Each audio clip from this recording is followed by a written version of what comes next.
Sir ఇటీవల పిన్నెల్లి రామకృష్ణారెడ్డి సంఘటన మాచర్లో ఒకసారి చూస్తే నాకు గుర్తున్నంతలో మీరు శేషన్ గారు కమిషనర్గా ఉన్నప్పుడు మీరు గుంటూరు ఎలక్షన్స్ మీరు అవునండి. హ్యాండిల్ చేశారు. మీరు అసలు అంత ప్రశాంతంగా పోలింగ్ ఎలా చేశారు, ఏం జరిగింది సార్? దానికి చిన్న ఒక 1 మినిట్ ఉపోద్ఘాతం. తప్పకుండా కాసు వెంకటకృష్ణారెడ్డి గారు నర్సరావుపేటలో అప్పుడు పోటీ చేస్తారు. ఉన్నారు. కోటేశ్వర శివప్రసాదరావు గారు, వారి కుటుంబం నుంచే, వెంకటకృష్ణారెడ్డి కుటుంబం నుంచే దొడ్డ బాలకోటి గారు వీళ్ళందరూ ఉన్నారు. నా ముందు ఆర్పి మీనా గారు ఉన్నారు, గుంటూరు ఎస్పీగా. చుండూరు ఇన్సిడెంట్ హ్యాండిల్ చేశారు. ఫర్ కొన్ని రీజన్స్ వల్ల ఆయన ట్రాన్స్ఫర్ చేసి నన్ను వేశారు అక్కడ, గుంటూరు వేశారు. ఎప్పుడు వెంకటకృష్ణారెడ్డి గారు ఒక మాట అన్నారు, ఏమండి మీరు కంట్రోల్ చేయగలరా ఈ గుంటూరుని, ఈ ఎలక్షన్స్ని అన్నారు. నా ముందు ఎలక్షన్స్లో అప్పుడు ఎవరు అధికారం ఉన్నారో మనం చెప్పకూడదు, బాగోదు. జాయింట్ కలెక్టర్ మీద బాంబు వేయటం, వాళ్ళు ఫైర్ చేస్తే 3-4 చనిపోవడం, ఆ పర్యవసానంలో ఆ క్రమంలో పోలీస్ స్టేషన్కి పోయి ఒక ఏఎస్ఐని కొట్టడం, ఆ ఏఎస్ఐ తలవైలిపోవడం, పోలీస్ స్టేషన్ తగలబెట్టడం. This was the simple incident. అంటే అంటే అంటే చెప్పుకోలేనటువంటి సంఘటనలు అనమాట. అసలు పోలీసులు అసలు వాళ్ళని ఇంకా వైఫల్యం నిజంగా పాపం. 1989 ఎలక్షన్. ఎస్, నేను 94లో ఎలక్షన్స్. ఇది 94 ఎలక్షన్. శేషన్ గారు ఉన్నారు. అంటే శేషన్ ఒక్క ఆఫీసర్, ఒక సిఈసి ఒక అంత స్ట్రిక్ట్గా ఉంటే ఎంటైర్ కంట్రీకి ఎంత స్ట్రెంగ్త్ వస్తుంది అనేది శేషన్ గారు బెస్ట్ ఎగ్జాంపుల్. నేను దాన్ని ఛాలెంజ్గా తీస్తున్నాను. 6 నెలల నుంచి బందోబస్తు స్కీము నా కింద సబార్డినేట్స్కి ఇవ్వలేదు. బహుశా ఇప్పుడు కూడా మీకు చూపిస్తాను, ఇక్కడే ఉంది ఆ స్కీమ్, కూడా ఇక్కడే ఉంది, ఈ రూమ్లోనే ఉంది, చూపిస్తాను. 6 నెలల నుంచి నేను సొంతంగా తయారు చేశాను ఆ స్కీమ్. ఒక్కొక్క రోజు రాత్రి చదువుతూ దాన్ని, ఈ ఒక ఎనెక్సర్ మిస్ అవుతుంది, ఎనెక్సర్ మిస్ అవ్వడం వలన అర్థం చేసుకుంటారా లేదా అని ఆ ఎనెక్సర్ నేనే సొంతంగా డిజైన్ చేశాను, మీరే మొత్తం. అంటే దాదాపు 450-500 pages scheme. First time in the history 2-3 జరిగినాయి అక్కడ. స్కీమ్ అనేది రేపు ఎలక్షన్ అనగా ఇవాళ ఇస్తారు. అసలు కింద సబార్డినేట్స్ చదువుకోవాలా, దాన్ని చదువుకొని అర్థం చేసుకోవాలా. First time I release the scheme 15 days ahead of polls. 15 days ahead of polls. ahead. ముందే పోలింగ్ తేదీ 13 అని అంటే దాన్ని 15 రోజులు ముందు రిలీజ్ చేశాం. మీరు చదువుకోవాలి, scheme is prepared for implementation. అందులో బైండ్ ఓవర్లు. నర్సరావుపేటలో నేను అడిగిన ప్రెసిడెంట్ తెలుసా, మా సబార్డినేట్స్, ఇక్కడ గొడవ అయితే ఏం చేస్తారంటే ప్రతి నోట్లో నుంచి కాల్ చేస్తాం సార్ అని. నేను ఒకటే అన్నాను, జాయింట్ కలెక్టర్ మీద బాంబులు వేయటం ఏంటి, సిఆర్పిఎఫ్ వాళ్ళు కాల్పులు జరపడం, జనాలు చచ్చి ఇంతకన్నా ఏమవుతుంది వరుసగా. So the message was sent that you cannot take chance. Yes, ఎంత స్ట్రిక్ట్గా వెళ్ళామంటే అప్పట్లో కొత్తగా చేరిన 2 ఎస్ఐలు వచ్చారు. 2 ఎస్ఐలు చాలామంది వచ్చారు, మంచి స్ట్రాంగ్ విల్ ఉన్నటువంటి ఇద్దరిని తీసుకొని first time in the history shadow party start చేసిన మా దగ్గర నుంచి. షాడో పార్టీ అంటే ఏంటంటే, అంతకుముందు ఏం జరిగేది, ఒక ఎమ్మెల్యే పోవడం, ఆయన ఒక ఎమ్మెల్యే అని తప్పు, ఎవరో ఎమ్మెల్యే కానీ ఆయన ఆచలు కానీ, నా మీద I don't have anything against him, పోవడం, ఏదో గలవ చేయడం, తగలబెట్టడం, ఎవరో వచ్చి కంప్లైంట్ ఇవ్వడం, యాక్షన్ తీసుకోవడం. ఇది ఈసారి అలా చేయలేదు. తప్పు చేస్తే అక్కడికక్కడే fire, even if is MLA no problem, contesting candidate no, fire. మనకి ఇంకొకటి వచ్చి మనకి కంప్లైంట్ ఇవ్వాల్సిన అవసరం లేదు. దుష్ట శిక్షణ శిష్ట రక్షణ, స్ట్రైట్ ఆన్ ద స్పాట్.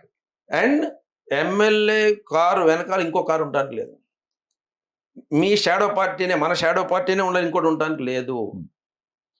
ఈ పరిస్థితి చూసి స్వర్గీయ కోటేశ్వర శివప్రసాదరావు గారు, సార్ ఇంత చాలా బాగా చేస్తున్నారు సార్, దేనికంటే ఆయన అపోజిషన్లో ఉన్నాడు, అవును, ఆయన న్యాచురల్గా వాళ్ళకి స్ట్రిక్ట్గా ఉండటం కావాలి, అవసరం. దొడ్డ బాలకోటి రెడ్డి గారు అవతల, సార్ మమ్మల్ని హౌస్ అరెస్ట్ చేస్తే బెస్ట్ కదా సార్ మీరు అన్నాడు ఆయన. నేను చేయకూడదండి, మళ్ళీ నాకు అది రేపు పొద్దున ఎలక్షన్ కమిషన్ నుంచి ప్రాబ్లం వస్తుంది, షాడో పార్టీ పెడతాను, మార్నింగ్ 4 o'clock 2 కంటెస్టింగ్ క్యాండిడేట్స్కి షాడో పార్టీకి ఆద్యులు మీరే.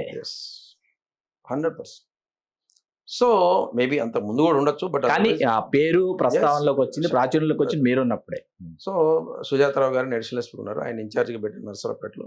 ఆయన అడగక ముందే నేనే ఫోర్సెస్ పంపిస్తూ ఉండేవాడిని, దేనికంటే పరిస్థితి ఎలా ఉందో అర్థమైపోయేది.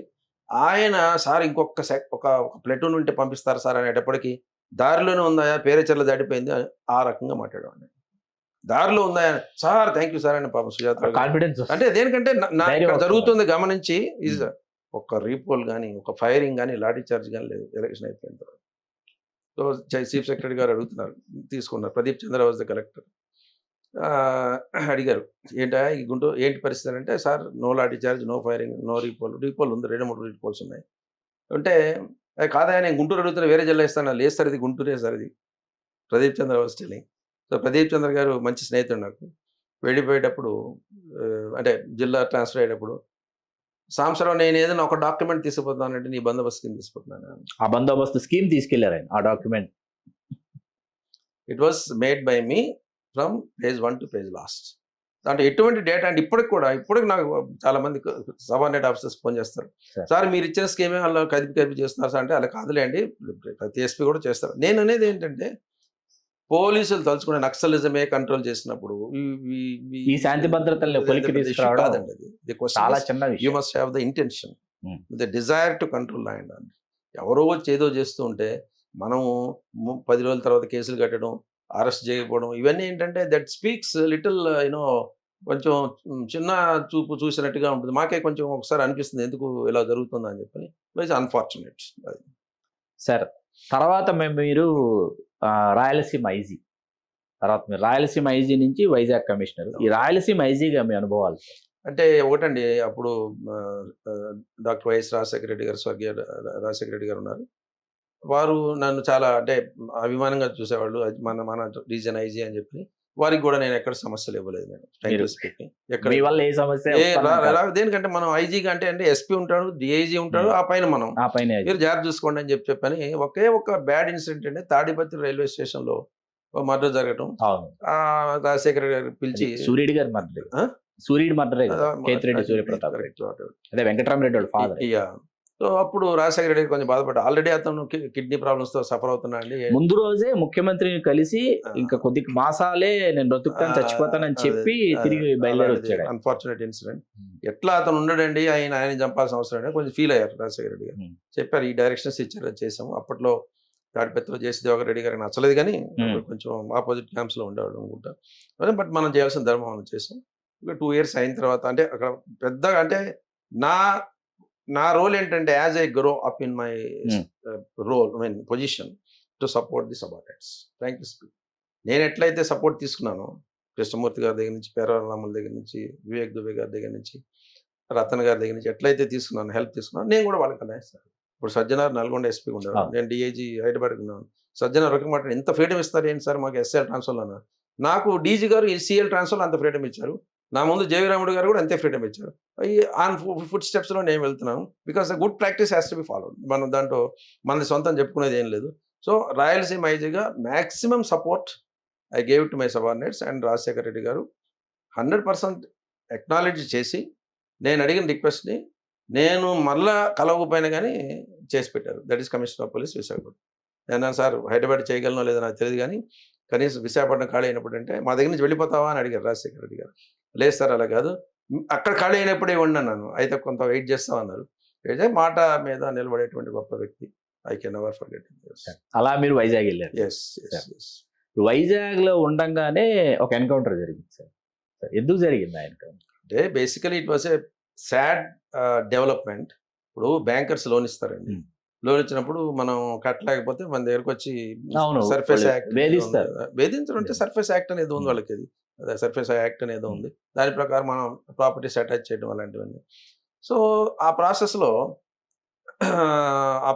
వీళ్ళు బ్యాంకర్ పోయి అడిగాడు, ఎప్పటి నుంచో వేధిస్తున్నాడు, అమ్మేస్తాను అంటున్నాడు ఆ ప్రాపర్టీ. అమ్మేస్తానంటే వీళ్ళు ఇతను ఎవరైతే ప్రాపర్టీ ఓనర్ ఉన్నాడో కొంచెం ఫీల్ అవుతున్నాడు, ఆ ప్రాపర్టీ అమ్మేయటం ఏందని చెప్పి. ఇస్తాను సార్ డబ్బులు రాండి అని చెప్పని కార్లో ఎక్కించుకొని హీ వాజ్ స్ట్రాంగులేటెడ్ టు డెత్. అంటే స్ట్రాంగులేట్ చేశారు. ఆ బాడీని తీసిపోయి అవుట్స్కట్స్లో బర్న్ చేసేసారు. ఇదంతా మాకు తెలియదు. ముందు రోజు వాళ్ళ బ్యాంక్ ఆఫీసర్ వాళ్ళ మిస్సెస్ వాళ్ళంతా వచ్చి, సార్ మా హస్బెండ్ కనపట్లేదు అని అంటే, నేను చెప్పాను నెక్స్ట్ డే దీపావళి ఏదో ఉంది మొత్తం, సమ్ కైండ్ ఆఫ్ ఫెస్టివల్ రోజున వాళ్ళు ఇంట్లో సంతోషంగా ఉండాలి అని చెప్పి ఒక 4-5 టీమ్స్ ఫామ్ చేస్తాం. 4-5 టీమ్స్ ఫామ్ చేస్తే ఆ టీమ్స్ ఫామ్ చేసినప్పుడు నేను ఐ టోల్డ్ దెమ్ రేపు సాయంత్రం కల్లా ఎట్టగట్ట వాళ్ళ ఇంట్లో కొంచెం ఆల్రెడీ ఏడుస్తున్నారు వాళ్ళు లేడీస్ అని చెప్పాను. సో అలా పంపించాము. నెక్స్ట్ డే మార్నింగ్ 5:30కి ఎర్లీ మార్నింగ్ 5:30కి ఫోన్ వచ్చింది. Sir sad news sir. His body is set on fire. వాళ్ళు అలా వాడినే అన్న బ్యాంక్ ఆఫీసర్ అలా చేస్తే మనల్ని కూడా ఏమైనా చేస్తారు. మీరు కూడా వెపన్స్‌తో జాగ్రత్తగా ఉండి యూ కీప్ ఆన్ సెర్చింగ్ అని అంటే, అక్కడ మాకు సెల్ ఫోన్ ట్రాకింగ్ ఇవన్నీ ఉంటాయి కదా! దాని ప్రకారం గీతం కాలేజ్ చుట్టుపక్కల అప్పట్లో ఇప్పుడంటే ఎండాడేవి ఎంత బ్రహ్మాండమైన పెద్ద బాగా చాలా డెవలప్ అప్పుడు అన్నీ ఎర్రమట్టి దిబ్బలవి. అంతే. అక్కడ కూర్చొని వాళ్ళు ఇన్‌ఫాక్ట్ మేము సరౌండ్ చేసేటప్పటికి మా కానిస్టేబుల్ దగ్గరది లాక్కొని ఫైర్ చేయడం, ఎదురు కాల్పులో చనిపోవడం జరిగింది. ఓహ్! యాహ్! యాహ్! దట్ బికాస్ ఒకసారి తెగించిన తర్వాత ఏం చేస్తారంటే వాళ్ళు దేనికైనా ఒక బ్యాంక్ ఆఫీసర్‌ని చంపినప్పుడు అసలు ఇంకా దేర్ ఇస్ నో తెగించినట్టే కదా. అంతే తెగించినట్టు. That's he doesn't care. సరే. So that's how the encounter. That was maybe విశాఖపట్నానికి ఫస్ట్ హ్యాండ్ వచ్చు కానీ but it was genuine case. సరే. Please do subscribe to Telugu Rajyam channel. Please do subscribe to Telugu Rajyam channel. Please do subscribe to Telugu Rajyam channel. Hi అండి, నేను మీ ఆర్పీని నెల్లూరు పెద్దారెడ్డి చేపల పులుసు ఓనర్ని. మీరు తెలుగు రాజ్యం అనే ఈ యూట్యూబ్ ఛానల్ సబ్స్క్రైబ్ చేసుకుని మంచి మంచి వీడియోలతో వస్తారు. Thank you so much. Hi people, I'm Sonakshi Verma and you please watch Telugu Rajyam and please subscribe to the channel.